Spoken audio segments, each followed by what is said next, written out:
cleanup operation. Here's how this whole thing starts against Donald Trump.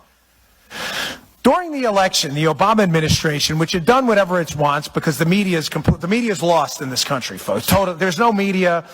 Forget it. That's dead and buried. The media's done. They don't do journalism anymore. It's activism, nothing more, right? The Obama administration had grown comfortable with the idea of weaponizing government against their political enemies. It had happened over and over again. We had the IRS scandal. We had the AP phone record scandal, the Jim Rosen Fox News scandal. And I ask you this, what happened to any of the people involved? Anyone? Yeah, the answer is nothing. I have to do zeros like this now. Because I used to do zeros like this, but I found out through the liberal media that somehow this means like a white power symbol now or something. I thought it meant okay or zero, but the media says, no, I'm serious, like these idiots in the media will tell you. So now I do zeros like that because I'm like afraid of some media idiot. These people are crazy. The Obama administration had gotten completely comfortable with the idea of abusing government for their political means. So what happens? This plan gets hatched, and I'm going to be candid with you. Where exactly it's hatched, nobody is yet sure of to this day. Matter of fact, if you're familiar with my commentary on Fox, I say often one of the great mysteries of this case is what's paragraph 1?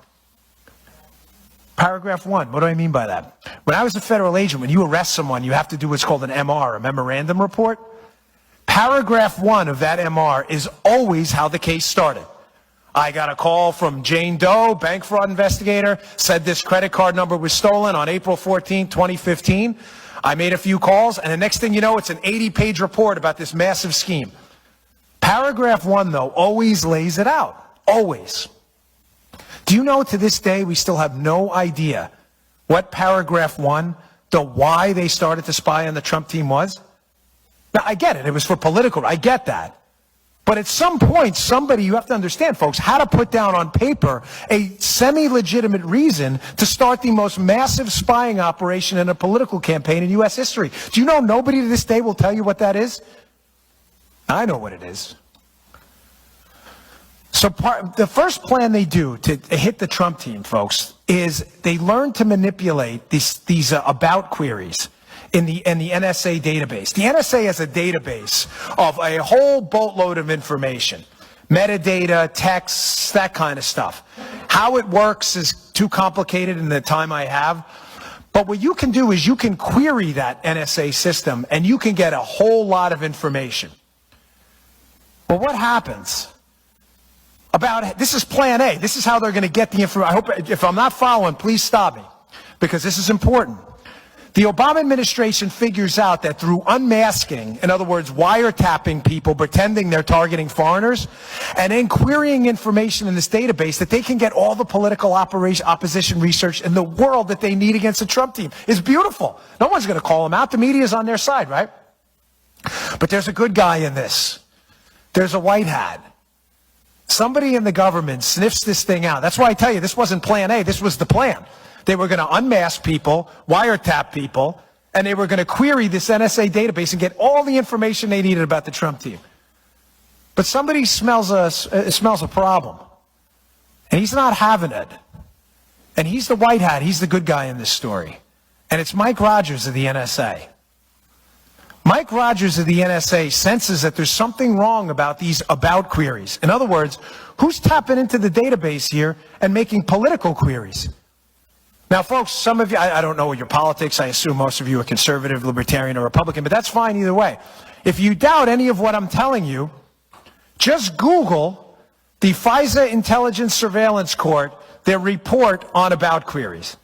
Because Mike Rogers goes to the Foreign Intelligence Surveillance Court and says, Houston, we got a problem. These queries are supposed to follow very specific guidelines about terrorism, and all these metrics have to be, you can't just spy on Americans in the database. The FISA court looks into it, comes back with a report that was released in March of 2017. Ladies and gentlemen, that is devastating. If you haven't read it, you were doing yourself a great disservice. Page 80 specifically is horrifying. Apparently, the NSA database was being queried by private contractors working with the FBI. These were not even government officials. People within the government were using private contractors to query information they had no judicial or legal authority whatsoever to look at. Rogers smells a rat. People panic in the government. Now, conveniently, what happens right after the election? I'm going to put these pieces together and things will start to make sense. Donald Trump's elected. He's the president-elect, right? 10 days after the election, Rogers, who knows this has been going on the whole time, these unmaskings, the tapping of the... Now does the Donald Trump tweet, they tap Trump Tower, then how does it make sense? He got the wording wrong. He didn't understand exactly how it worked, but the idea was not wrong. Donald Trump's not stupid, trust me. Guy got elected president, earned $1 billion. By the way, I love how these journalists criticize him. The guy's making $25,000 a year writing clickbait pieces for BuzzFeed. Like, Donald Trump's an idiot. Hard pass, brother. Like, well, the guy just won he runs for office the first time and he becomes the president. But let me listen to Joey Bag of Donuts at BuzzFeed. You're right, you've got this. It's like, so about 10 days after the election, Donald Trump, someone goes up to visit Donald Trump in Trump Tower. Who visits him? Mike Rogers. But Rogers doesn't tell anyone. This is going to trip you out totally. He doesn't tell anybody in the White House he's going up there.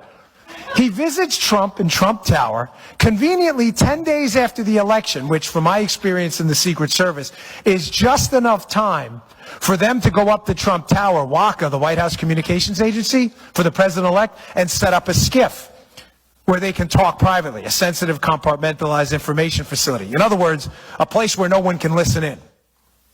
Rogers gives it about 10 days, goes up there, has this big meeting with Donald Trump, and what happens the very next day? Donald Trump evacuates Trump Tower and goes to Bedminster, New Jersey to never return for another meeting. You think that was a coinky-dink? Like he did that by accident? Oh, let's just go up to Bedminster. I got nothing else to do. Now, again, this is all in the book in intricate detail. The greatest spy story ever told, except the fact that it actually happened. And it happened against you. Rogers has this meeting. Trump evacuates Trump Tower. The very next day, the Obama administration comes out and calls for somebody to be fired. Who's that somebody? Mike Rogers. And they start blaming it on things like drone strikes and other stuff. Like, really? Could you be any more obvious? The Obama administration knows Rogers is the good guy and fills Trump in on this entire debacle. He probably goes up there and says, brother, they're spying on you, like right now. He doesn't know, but now he does. So he leaves. All of a sudden, people start resigning from the federal government after that. You know who also resigns? Bob Hannigan. Now, who's Bob Hannigan? Bob Hannigan is the head of the GCHQ, which is the British NSA. Well, why do you think the head of the British NSA would resign right after that Rogers meeting, right after Trump finds out about this massive spying operation? I'm going to tell you why right now. I'm not taking a selfie of you. I'm not taking a selfie of myself. I'm going to read to you a headline. This is from CNN. See it right there. I didn't Photoshop this.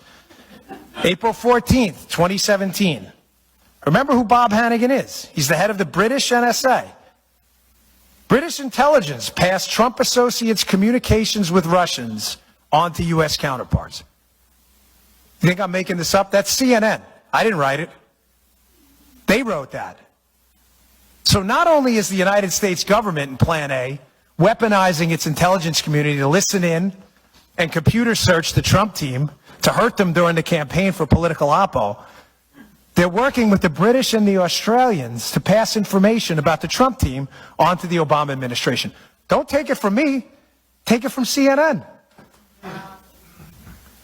They find out about this. Now, this thing breaks down about halfway through. They move on to Plan B. Sorry, there's a lot more to Plan A, but in the interest of time, I want to get through this because the cleanup operation is important. They move on to Plan B. What's Plan B? They realize Rogers is onto them. They're like, hey, folks, we better ease up on the unmasking and the tapping into the database. People are getting caught. This is probably not good. We're leaving a massive paper trail. And what if we lose, right? They move on to Plan B. Plan B is Crossfire Hurricane. They say, well, listen, if we can't spy on them illegally, let's just spy on them legally. We have this beautiful thing called the FISA court, where we can walk into the FISA court, we can get a warrant on somebody, and when you get a warrant on somebody in the Trump team, they have this beautiful thing for the Obama administration called the two-hop rule. Well, it's for everyone, not just for Obama.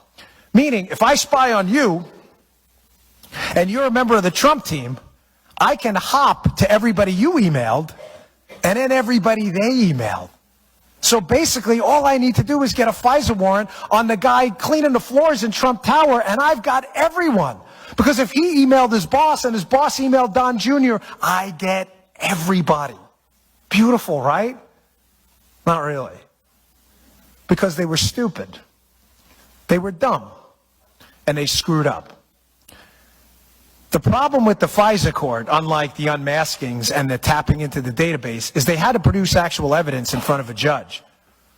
There was a judge in a FISA court that needed evidence that the Trump team was working on behalf of a foreign power, but critically doing it in violation of at least one U.S. law.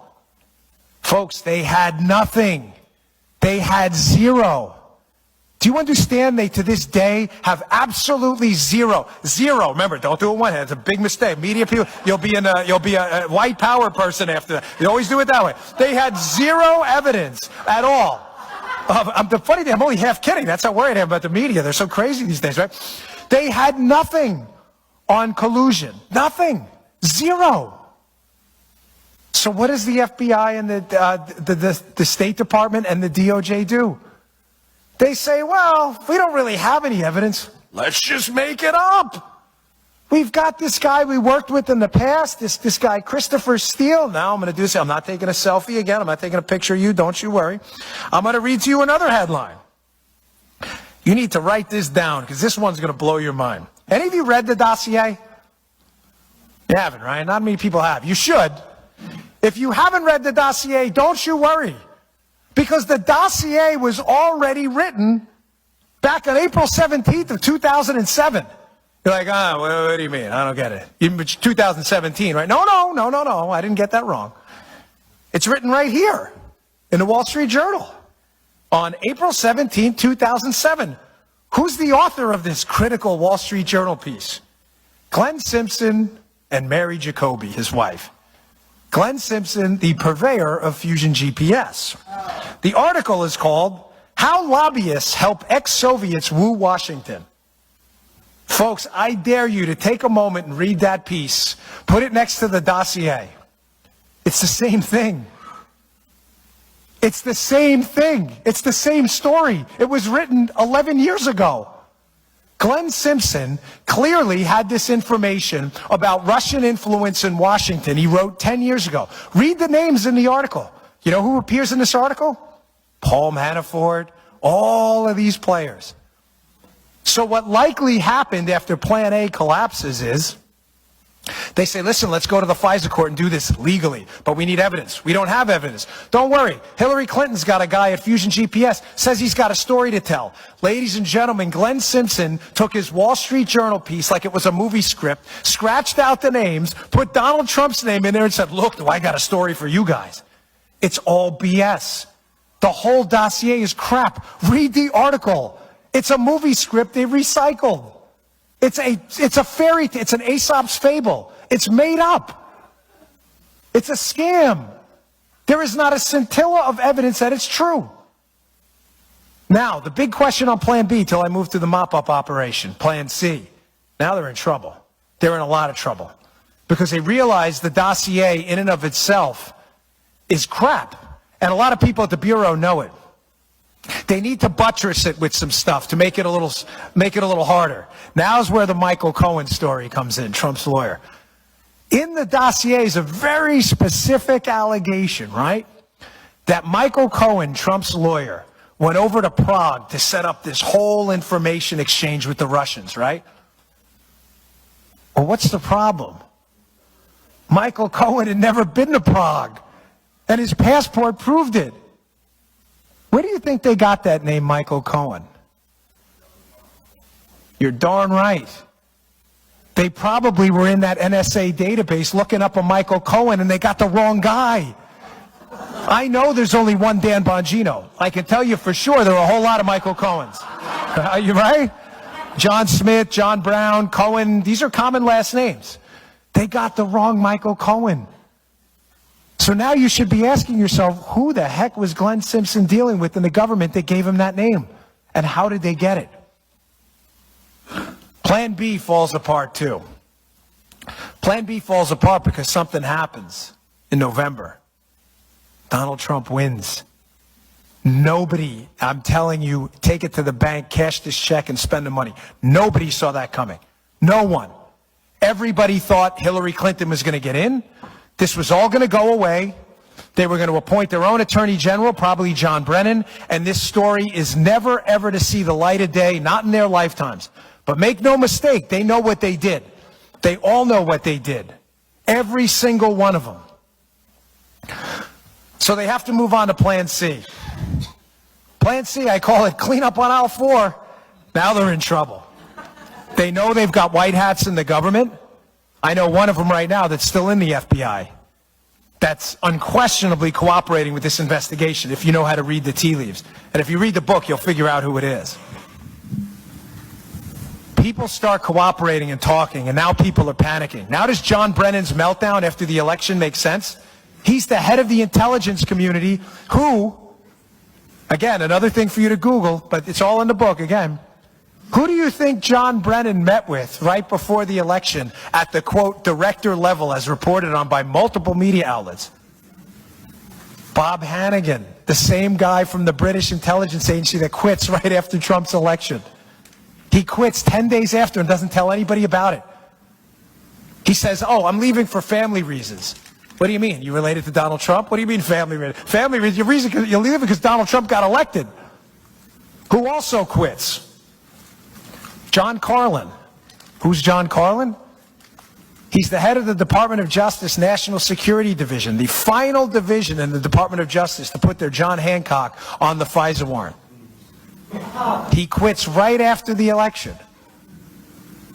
Who did John Carlin work for? Now clean up on aisle 4 is going to start to make sense. Who did John Carlin work for before he got there into the DOJ? He's Bob Mueller's chief of staff. He was Bob Mueller's chief. Now does Bob Mueller make sense? Clean up aisle 4, get the mops out. Everybody realizes they're all going down. They faked a FISA warrant. They have been involved in massive unmaskings. Susan Rice, Samantha Power. They have been busted by the FISA court, tapping into the NSA database for about queries. They left a paper trail 65 miles long. Bob Mueller has to clean this whole mess up. Bob Mueller is the only... Do you notice how right away they had the name? So Bob Mueller's old chief of staff, he's the cleanup guy. Listen, make no mistake. Bob Mueller's job right now is one thing and one thing only.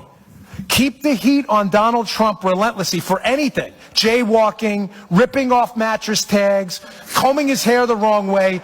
Keep the attention on Trump no matter what. Because the minute the Bob Mueller thing is dissolved, all of this is going to come out, and it is hell hath no fury. Folks, they left a paper trail. They can't run from this. Mueller is brought in to get Trump impeached because they don't want any of this to see the light of day. Now, why Mueller? Mueller knows every player involved in this and has intimate connections with all of them. The guy who signs off on the BS FISA warrant, John Carlin, his old chief of staff. His chief bulldog in the case, Andy Weissman. Andrew Weissman worked with Bob Mueller. Andy Weissman was the chief prosecutor on the Enron case when Bob Mueller was the FBI director. Remember the Enron case that they screwed up royally? That's how they know each other. Andy Weissman hates Donald Trump. He's on emails congratulating Sally Yates for telling Donald Trump to go pound sand. Oh, it gets better. Who else does Bob Mueller know? On Bob Mueller's Enron team, it all goes back to Enron. That same Enron team, headed by Andy Weissman, had another lead lawyer on the case. Who was it? Catherine Rumler. Who's Catherine Rumler? Obama's White House counsel, who was Obama's lawyer while all of this was going on. They know each other. Now you may say, fine, so Bob Mueller knows Obama's lawyer while this whole Spygate thing was going on. What's the big deal? You Google George Nader, Daily Beast, you can read an article today. Just popped today before we showed up. One of Bob Mueller's lead cooperators in this case, who's been selling out members of the Trump team from day one, is a guy named George Nader. Who's George Nader's lawyer? Catherine Rumler, Obama's White House counsel and Bob Mueller's buddy. The lawyer for the lead witness in this case feeding information to Mueller is Obama's White House counsel, otherwise known as the fixer. She fixed everything for them. She was involved in Benghazi. She was involved in the IRS. She was involved in the Secret Service scandal. Just Google her name, put in any one of those things, and who's the person giving the statement? Catherine Rumler. Who was also on that Enron task force? Lisa Monaco, Barack Obama's Homeland Security and Counterterrorism advisor in the White House while all of this was going on. They all know each other. Finally, and I'll take some questions. Your final piece to the cleanup on aisle 4 operation. Who else does Bob Mueller know? Who now has legislative, who has control over this, I should say, right now in the Department of Justice, right? Rod Rosenstein, right? Because Sessions had recused himself, now Whitaker's in there, which was a good appointment, right? A case happens a little while ago, the 10X case. It's around 2015 or so. It happens in Maryland. I'm familiar with it because I worked in Maryland as a Secret Service agent in Baltimore. I wasn't involved in that case at all, but I know the office well. The 10X case goes down in Maryland. The 10X case, a cooperator for the United States government paid $50,000 by the FBI, comes to the FBI with some troubling information that the Russians are helping the Iranians build their nuclear program and that there's a company helping Russians get a hold of our uranium. It's called the 10X case. It was the precursor to something you may have heard about, the Uranium One operation. The same players are involved. The case gets thrown out on a BS press release on a Friday night so nobody will pay attention. Everybody's gag ordered, and it all goes away. That the Obama administration, an FBI paid informant, admitted that we were giving the Russians uranium while they were building the Iranian nuclear program and chanting death to America. Who was the lead prosecutor on that 10X case, the precursor to Uranium One? Rod Rosenstein. And who's the FBI director? Bob Mueller. Folks, they all know each other. This is the biggest scam in American history. Folks, I beg of you, I really do. You cannot let your legislative people, your congressmen or anyone off the hook. Whatever connections you have, you need to keep the heat on this. Because if these people don't go down the right way, unlike the Obama administration tried to do it to us, this will happen again. I'm telling you, what they did was such a grotesque, horrendous abuse of power. It disgusts me to this day, and I will never, ever forget that story about that guy we arrested and his crying kid that morning who wasn't going to see his dad for another year. That's a horrible thing to have to do to someone, and it's a grotesque thing to do to someone to unleash the power of the federal government when they did nothing wrong. And Donald Trump did nothing wrong. And if you read the book, and by the way, one last thing before I get to the questions. It's not a narrative. You don't have to read it straight through. It's written like a police file. I think that's why it's been selling like crazy. You can read the last chapter first. You can go right, it's written like a police file because the names, like I said, this is an hour-long speech I compressed into 20-plus minutes. The names never stop coming up again, ever. Oleg Deripaska, connected to Vladimir Putin, who's connected to Adam Waldman, a lobbyist who's emailing and texting Mark Warner, a Democrat on the Senate committee. Who's Waldman working for too? Christopher Steele, the guy working for Hillary. They're connected to the Russians. The people that show up at the Trump Tower meeting, Veselnitskaya with Don Jr. and Rinat Akhmetshin. Veselnitskaya works for Fusion GPS on a separate case. And Akhmetshin, the other guy, the Russian intel guy that shows up at the Trump Tower meeting, you know who his lawyer is? Edward Lieberman. You know who Lieberman's wife is? Evelyn Lieberman, Bill Clinton's old chief of staff. Read the book, folks. It's all laid out for you. So thanks for your time. I appreciate it. Thank you very much. I'll take your questions. Thank you. Bye.